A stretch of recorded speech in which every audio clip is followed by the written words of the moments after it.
They're slow rolling the results and they're trying to delay the inevitable. This is just an embarrassment. And the people of Arizona are sick and tired of elections being run like we're in some banana republic.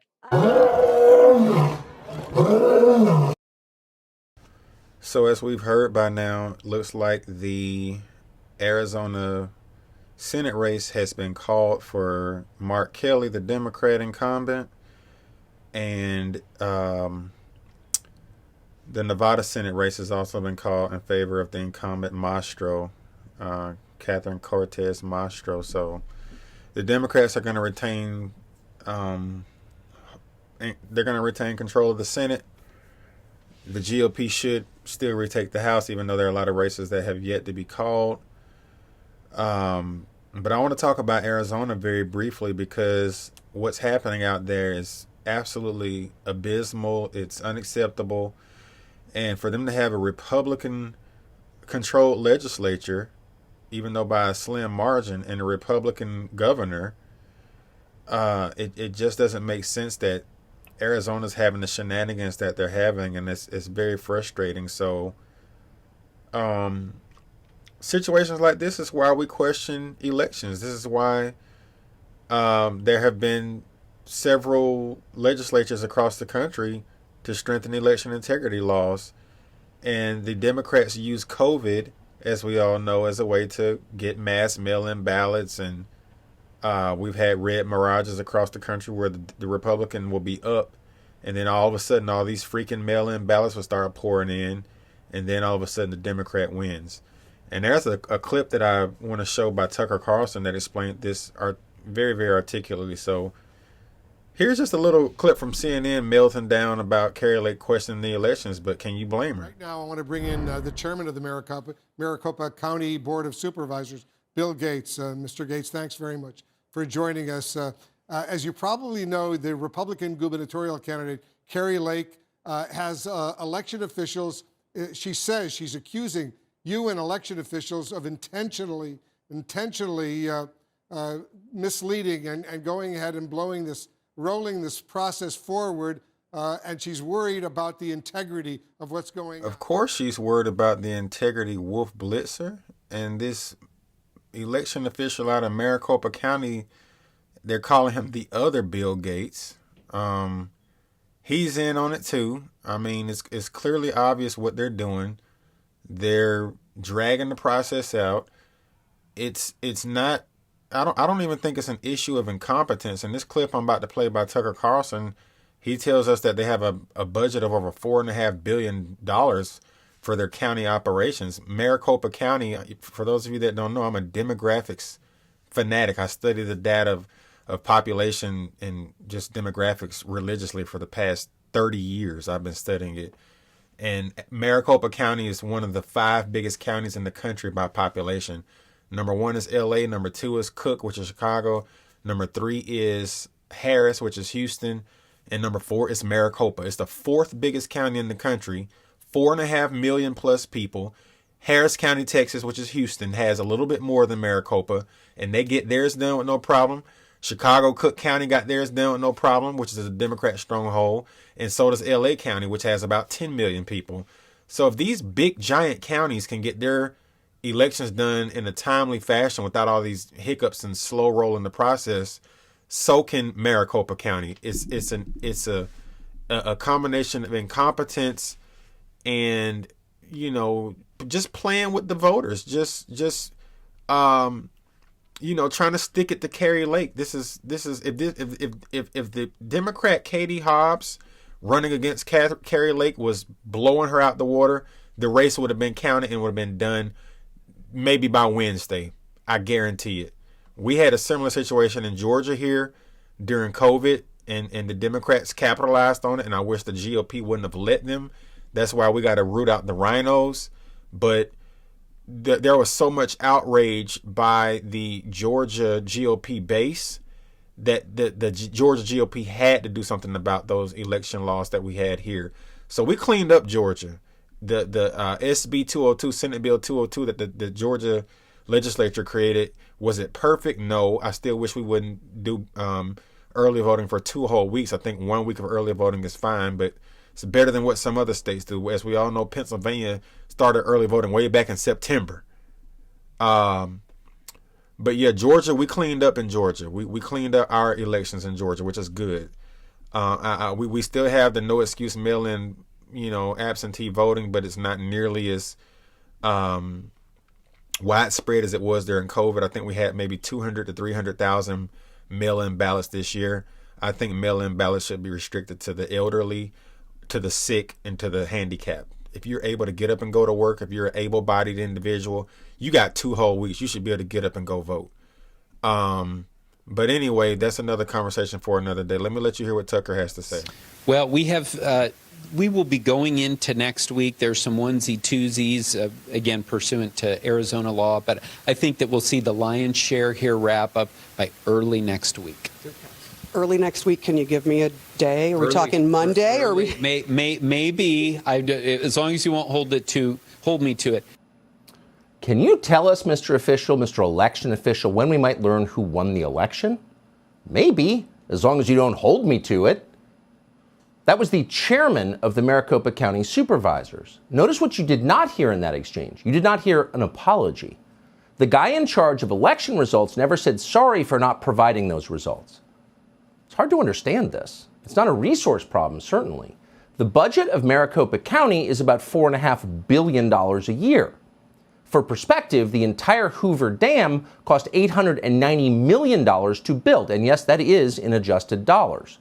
So for the price of 5 Hoover Dams, Maricopa County can't even count the ballots in a single statewide election in a country that claims to care about democracy. They can't even manage to let people vote on Election Day. On Election Day, according to the county, 70 of 223 polling places suffered major problems with voting machines the county paid millions for just recently. And their failure disenfranchised mostly Republican voters who wanted to cast their ballots in person. One poll worker reported that 25% of ballots were being rejected. Now, you would call that third world, but actually it's beneath third world. Most third world countries have serious elections. They require voter ID. They don't wait days for election results in Ghana. In Venezuela, whatever you think of it, they tally their ballots within hours. But suddenly we can't manage to do that? Clark County, Nevada, the home of Las Vegas, says there are still tens of thousands of ballots left to count. Therefore, we're not going to know what happened in the election until Monday, we hope. We're going to talk to Adam Laxalt about that in a minute. He's running for Senate there. Officials in Clark County are clearly overwhelmed. They're too busy to finish the one job they are paid to do. And yet, strangely, they still have time to attack Donald Trump on social media, which they've been doing all day. First things first. But it's not just Nevada and Arizona. Key House races all along the west coast of the country, in California, Oregon, and Washington state, are still unsettled tonight. They're saying they haven't counted the votes. Really? What is this? Is this fraud? We're not sure. And on some level, it doesn't matter what it is. What we know is that the mechanics of our elections are not working, almost exclusively in states and cities run by Democrats. Are they cheating? Are they disorganized? Again, not relevant. The system is obviously out of control. It's flaky. And systems like that cannot be, by definition, reliable. Would you let a Maricopa County elections official fly your aircraft? Probably not. That's a disaster. Democracy is a faith-based system. You have to believe in it in order for it to work. But who could believe in this? So our news media, in case you haven't noticed, has spent the last several years, quote, defending democracy, insert trademark here. So you'd think that democracy defenders would care about the collapse of democracy, but just the opposite. They're telling you it's all completely normal. It's always been this way. If you disagree, you'll be censored on social media, as we found out today. Twitter just slapped a warning label on videos from this show because we reported verifiable facts from election officials about election screw-ups. So it's taking weeks to count the ballots in your democracy, but you're not allowed to notice it. What is this about? Democracy's on the ballot. That's what they tell us. Democracy is on the ballot. That's what the Democrats and CNN and MSNBC and all those alphabet networks love to tell us, that democracy is on the ballot, but only democracy by their terms. See, if the GOP wanted to really clean this stuff up, they would do it.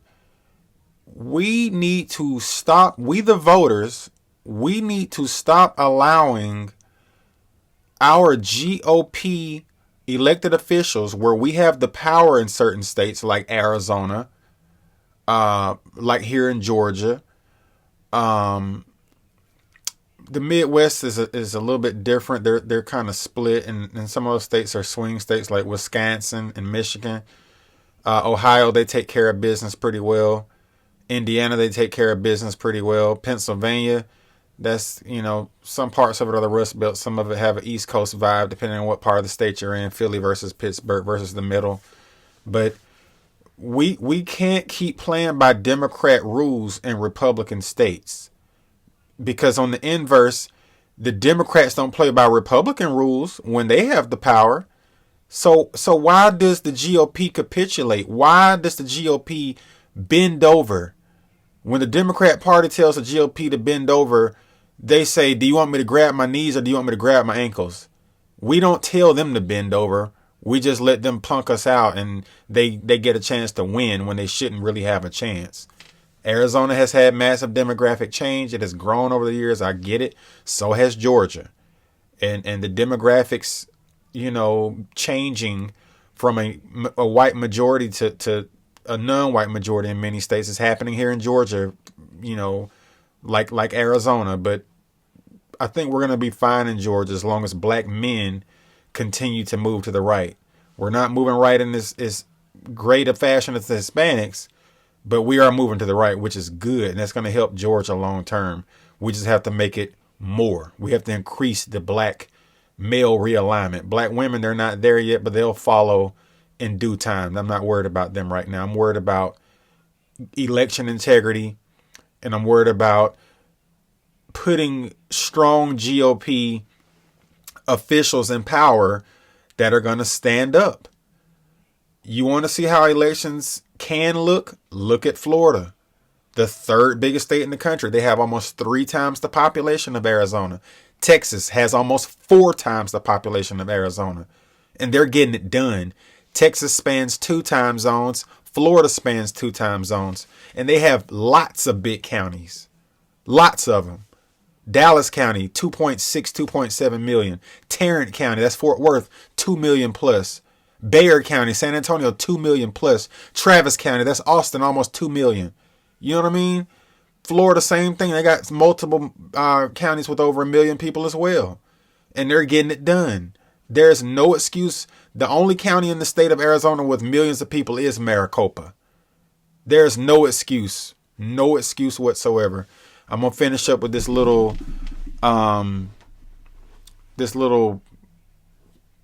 pamphlet or screenshot I downloaded from Ron DeSantis's election integrity bill that they signed into law last year. Give me 1 second. So you're probably not going to be able to read all of the text in this, screenshot that's scrolling through, but it's basically just running down Florida Senate Bill 524, which strengthens election integrity. Some of the key things in the bill that it does is it strengthens ID requirements, which is reasonable.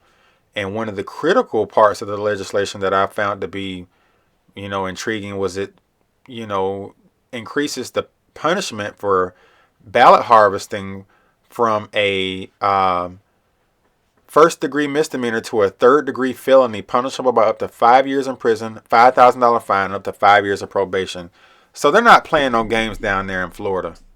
And it also helps to limit, outside money from, it says Zuckerbucks on there. Or so, how Facebook, Mark Zuckerberg, and all that outside money comes in to help sway elections. And it also created an election crimes task force where the law enforcement officials will investigate claims of voter fraud expeditiously, which is absolutely remarkable. So getting it done is just a matter of will, not a matter of, sitting on your hands and blaming the other party. Get it done. Shut up and get it done. Shut up and do your job.